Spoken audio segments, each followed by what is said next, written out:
Baik, Assalamualaikum warahmatullahi wabarakatuh. Perkenalkan, nama saya Nobel Fajar Sutino dengan NIM 21021030308 Pada pembelajaran kali ini, kita akan membahas tentang mitigasi dan adaptasi bencana alam.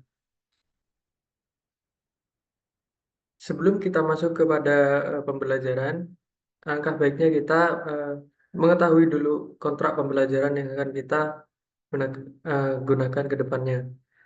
Yang pertama, konsekuensi keterlambatan yaitu 10 menit. Kemudian dilarang bermain HP pada saat guru menjelaskan materi, kecuali diizinkan guru dalam konteks pembelajaran. Kemudian dilarang makan saat pembelajaran berlangsung. Minum boleh. Baik, kita lanjut masuk kepada materi. Seperti yang kita ketahui, apa sih itu bencana?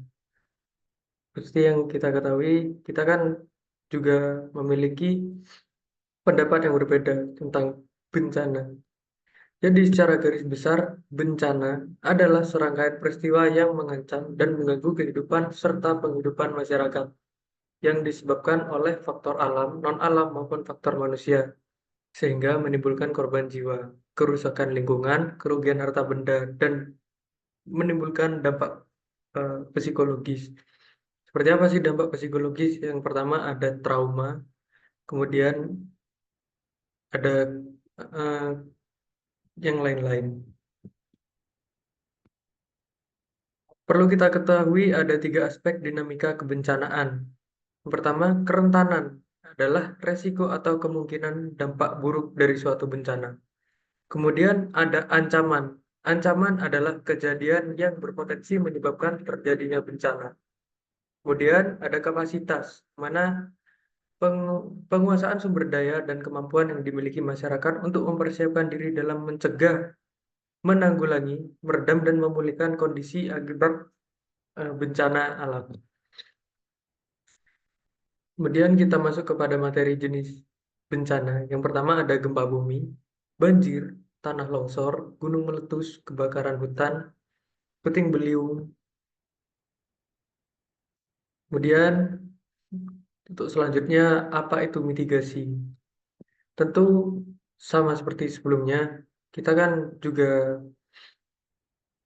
memiliki berbagai pandangan tentang apa itu mitigasi.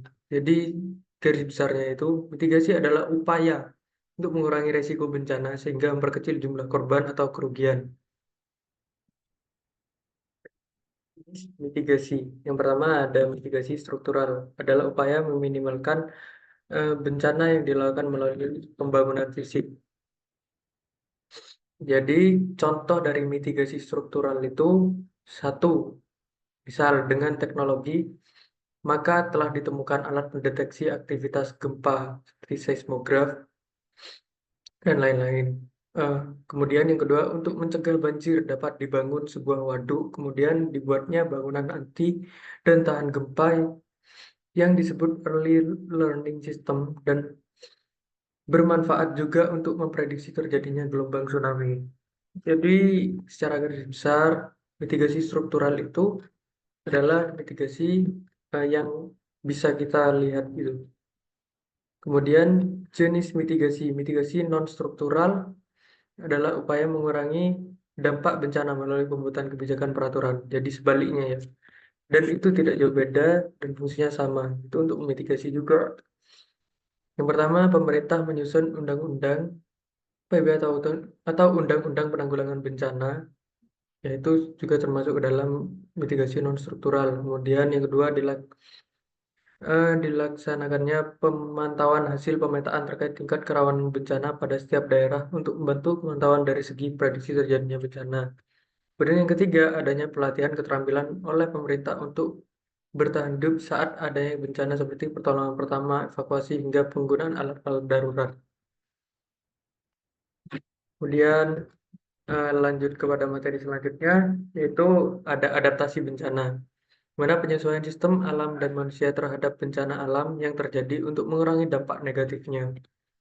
Jadi adaptasi bencana itu adalah upaya atau penyesuaian dari manusia dan alam ataupun sebaliknya,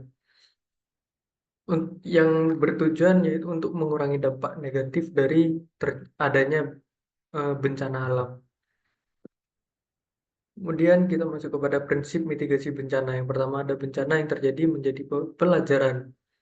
Contoh, ketika ada terjadi banjir, eh, ke depannya itu kita harus melakukan berbagai upaya seperti apa untuk mengurangi eh, dampak negatif dari bencana banjir tersebut. Kemudian ketika terjadi gempa, tentunya kan kita memiliki berbagai macam mitigasi. Jadi bencana itu juga bisa menjadi pembelajaran untuk kedepannya untuk mengurangi dampak negatif dari bencana alam tersebut. Kemudian yang kedua, ada mitigasi membutuhkan kerjasama dari berbagai pihak. Yang dimaksud kerjasama dari berbagai pihak itu, jadi penanggulangan bencana itu tidak bisa kita lakukan sendiri. Jadi ada berbagai pihak. Mungkin kalau dari pemerintah sendiri itu ada dari pihak BPBD, Basarnas, Pemadam, dan lain-lain yang berhubungan dengan kebencanaan. Ya, masyarakat juga memiliki peran sama dalam penanggulangan bencana tersebut. Kemudian ada mitigasi dijalankan dengan aktif. Jadi, mitigasi bencana itu harus dijalankan dengan aktif. Harus eh, dijalankan secara apa ya? Secara intens begitu. Kemudian mendahulukan kelompok rentan untuk menghindari korban lebih banyak. Jadi kita harus memprioritaskan kelompok rentan seperti lansia atau eh, kelompok disabilitas dan lain-lain. Ibu hamil itu juga perlu diprioritaskan dalam mitigasi bencana. Kemudian mitigasi harus terus dipantau dan dievaluasi agar hasilnya efektif. Jadi mitigasi itu setiap tahun kita harus melakukan pemantauan agar memiliki hasil yang maksimal ke depannya, yaitu dalam pemantauan tersebut kita harus aktif. Mungkin cukup itu saja materi dari saya, kurang lebihnya mohon maaf. Wassalamualaikum warahmatullahi wabarakatuh.